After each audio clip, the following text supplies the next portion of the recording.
Erika Hilton, do PSOL, claro, sempre eles, a versão piorada, se é que dá para piorar do PT, propôs uma PEC que sim, vem avançando, precisa de um número de assinaturas que ainda não tem, mas que pode mudar a escala de trabalho de 6-1. Aqui eu quero deixar de lado o posicionamento pessoal e quero trazer dados, fatos e números para aí sim amparar por que eu tenho esse posicionamento que vocês vão ver aqui. E isso pode complicar ainda mais a economia. Deixe de lado um pouco o lado emocional e vamos de fato ao lado dos números, que é quando a realidade bate a porta e todos nós pagamos. Eu sou Bruno Musa e bem-vindo ao meu canal. Vamos lá.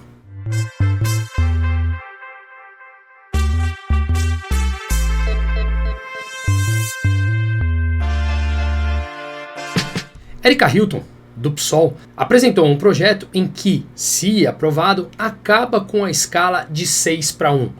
6 dias trabalhados para um de descanso, com um máximo de 44 horas trabalhadas na semana.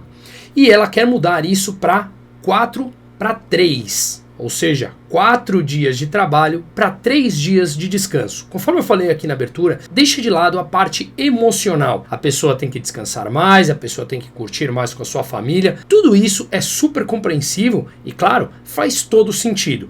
Mas vamos entender as consequências daquilo que ela está desenvolvendo. Uma vez que esse partido, essas pessoas que querem muito mais voto popular, deixam de lado a parte técnica. E quem paga mais por isso é justamente quem entra nessa onda sem analisar os números. Portanto, quais são as consequências econômicas? Defenda o que cada um quiser defender. Mas números são números e não podem ser relativizados. Então vamos entender mais a fundo esses detalhes. Fica claro que quando você reduz a jornada, a escala de trabalho de 6 dias para 1 de descanso, para 4 de trabalho e 3 de descanso, você tem uma redução na força de trabalho de mais ou menos 33%. E isso aqui não está em discussão. É claro que forçar uma redução do trabalho diminui a oferta desses trabalhadores e mantém, obviamente, o custo do trabalho para as empresas muito mais alto. Quando você mantém o custo de trabalho mais alto para as empresas, afinal de contas, os trabalhadores terão que trabalhar menos e, portanto, ou a produção cai, ou a empresa precisa contratar mais pessoas para manter aquele nível de produção, senão os preços sobem. Se o custo do trabalho para as empresas sobem, nós temos aqui basicamente 3 caminhos. O primeiro é o lógico e óbvio, que a empresa repassa esse aumento do custo para o produto ou para o serviço final, e isso, claro, se transforma em inflação, em preços mais altos para o consumidor pagar daquilo que ele está adquirindo. O segundo ponto é que há um estímulo natural ao mercado informal. As empresas passam a contratar na informalidade porque os custos caem, uma vez que o trabalhador muitas vezes também quer trabalhar para agregar a sua renda. De qualquer maneira, o trabalhador na informalidade acaba não tendo os tais benefícios, que eu questiono muito, porque esses benefícios eles são pagos e muito caros pelo trabalhador. Mas enfim, esse é um outro vídeo em discussão. O terceiro ponto importante a ser mencionado nesse aumento do custo do trabalho é uma queda na contratação. Portanto, quem paga também são os trabalhadores com menor número de oferta de trabalhos. Portanto, temos aqui que ou os consumidores pagam ou, naturalmente, os trabalhadores pagam, que é justamente aqueles que a esquerda mente falando que quer defender todas as suas políticas, inclusive a que vemos agora, de amplo gasto público e crescimento dos gastos, leva a uma desvalorização da moeda, que é mais inflação, que os pobres também pagam muito mais essas consequências. Portanto, é uma grande mentira da esquerda que o mundo já tem visto e vemos isso nas eleições, nas urnas em vários países. Pois bem, dando sequência aqui, a gente precisa entender que após a Revolução Industrial, a gente viu uma forma de mudança na relação do trabalho que veio se traduzindo nesse incremento, nessa inovação da tecnologia nos últimos anos. É claro que se hipoteticamente estamos num avião que ele cai numa ilha deserta, como aquele episódio do Lost, a gente não vai se preocupar em trabalhar 8 horas por dia, 4, 5 ou 6 dias na semana. Estaremos todos perdidos numa ilha e teremos que buscar comida, buscar como nos abrigarmos E aí a gente deixa de lado os tal benefícios, pensando na sobrevivência. Era o que acontecia lá atrás, só que a tecnologia veio avançando e a tecnologia evolui, aumenta a produtividade do trabalho, que aí sim a gente pode ir implementando novas formas de relação com o trabalho. Por conta da produtividade, que faz com que o ser humano consiga produzir mais em menos horas, significa que você pode descansar mais, uma vez que você conseguiu produzir até muito mais do que se produzia antes, com muitas horas a menos de trabalho. Isso é chamado eficiência, que quem paga na ponta final, positivamente, é o consumidor, com maior acesso a produtos e serviços de qualidade a um custo muito mais baixo. Isso é inegável e isso a gente vê na evolução. Mas a esquerda adora negar tanto a evolução como a produtividade do trabalho. Ela ainda fica parada naquela ideia marxista onde o trabalho deve ser remunerado apenas pelas horas trabalhadas. Aquela pessoa que fica 10 horas trabalhando sem produzir absolutamente nada, para a esquerda, para Marx, deveria ter a mesma renda do que pessoas com uma produtividade maior. Isso já foi amplamente refutado.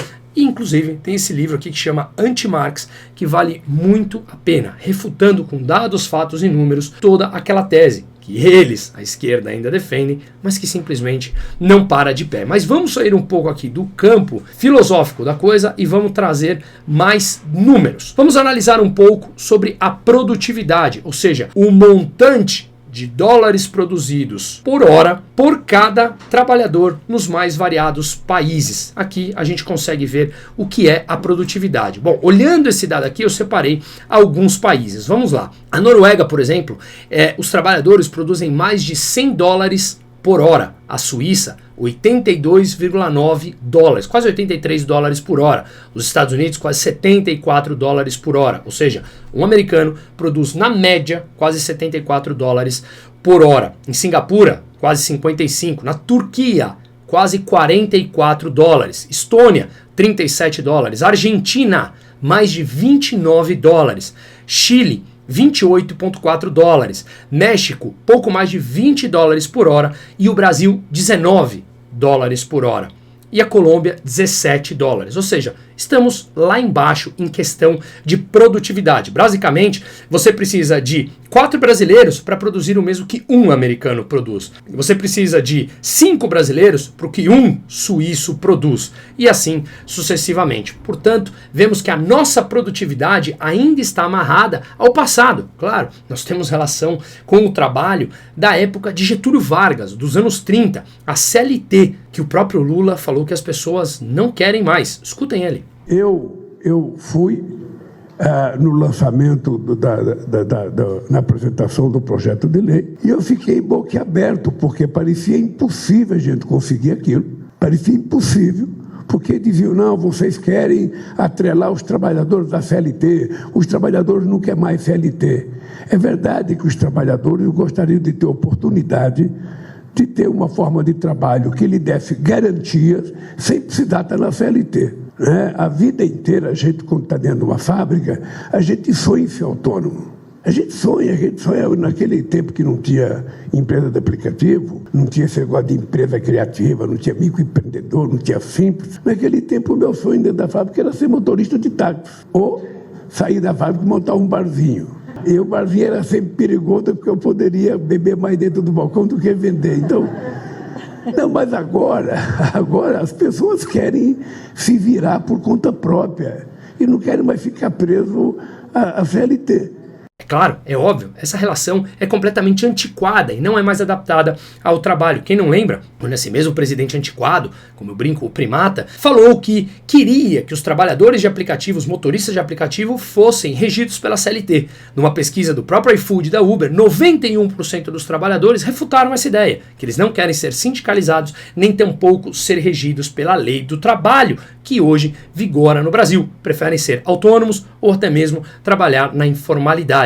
É óbvio, mas a esquerda continua presa ao passado. Ao mesmo tempo, a gente consegue olhar que o número de horas trabalhadas vem caindo ao longo dos últimos anos. Veja, aqui a gente tem dados, inclusive, dos últimos anos do século XIX, desde 1870 até mais ou menos 2017. É um gráfico que fica claro que o número de horas trabalhadas vem caindo. E a produtividade subindo significa mais inovação, mais tecnologia e as pessoas, no geral, na média, os países, os trabalhadores, produzindo mais com menos recursos de trabalho. Inovação, eficiência. Basta olhar aqui. Eu tenho uma câmera, tenho uma luz, tenho um microfone, tenho um computador, vocês podem estar escutando de qualquer lugar do mundo. Isso não seria possível há pouco tempo atrás. Mas para quem não considera ainda esses dados suficientes, vamos mais a eles. Quase 39 milhões de brasileiros estão na informalidade, segundo o IBGE, Instituto Brasileiro de Geografia e Estatística, e muitos deles preferem estar na informalidade, como a gente já mostrou aqui.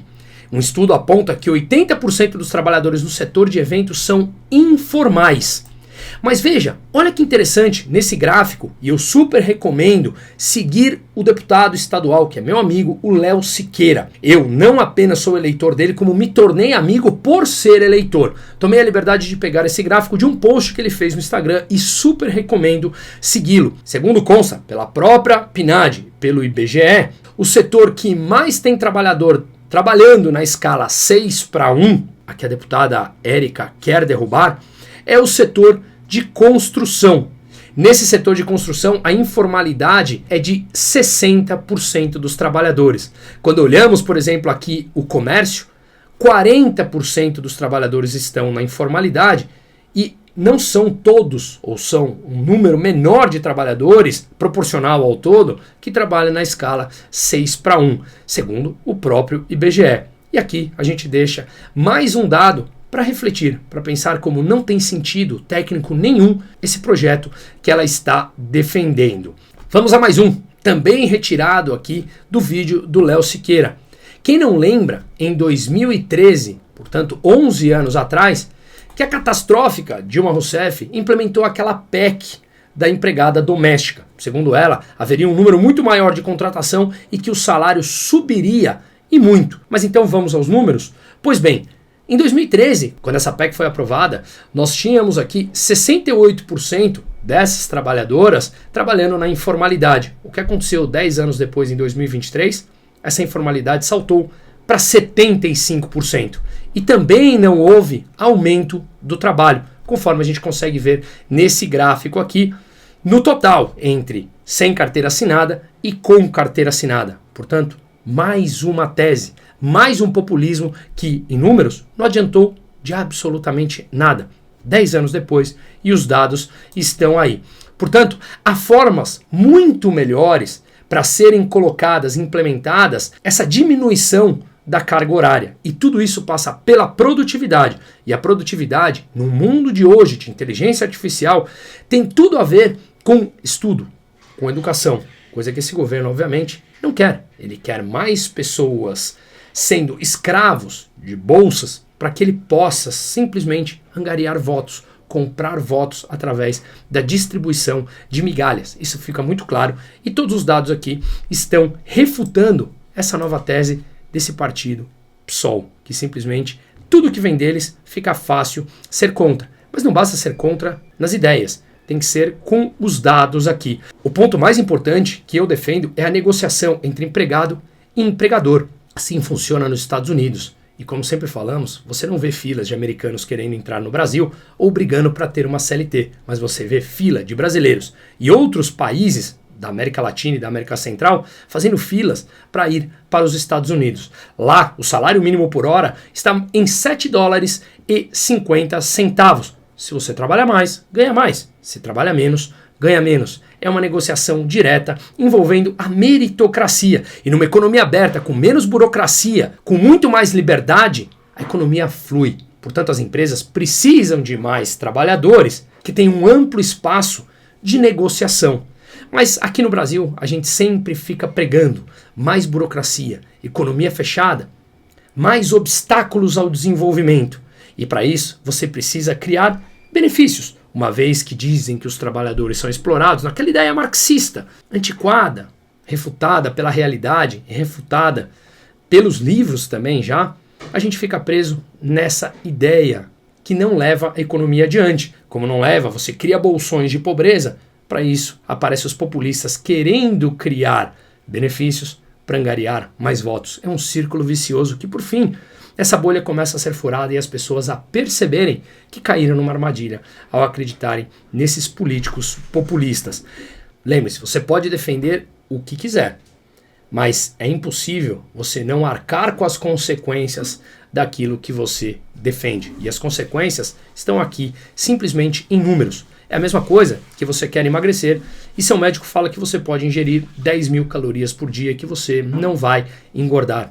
Ou o teu médico falar que você sendo sedentário a vida inteira, comendo e bebendo o tempo que você quiser e a hora que você quiser, você não terá consequências. Você vai acreditar neles?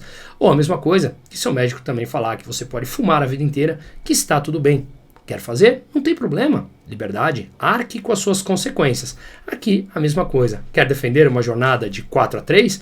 Não tem problema algum. Mas esteja pronto para pagar as consequências por ela. E isso vivem os políticos, em que eles tentam enganar a população para comprar votos, mas deixam de lado os números, os dados, a parte técnica. Afinal de contas, ninguém quer ouvir. A maioria quer palavras bonitinhas, como se isso não trouxesse consequências. Elas chegam e de forma muito mais pesada. Vocês estão dispostos a pagar por isso? Pois bem, seguimos. Enquanto isso, o dólar quase batendo 6 novamente, e eu deixo aqui o link no descritivo, brunomusa.com.br/investimento, para falarmos sobre isso. Proteja seu patrimônio, porque o governo aqui não está para brincadeira. Seguimos.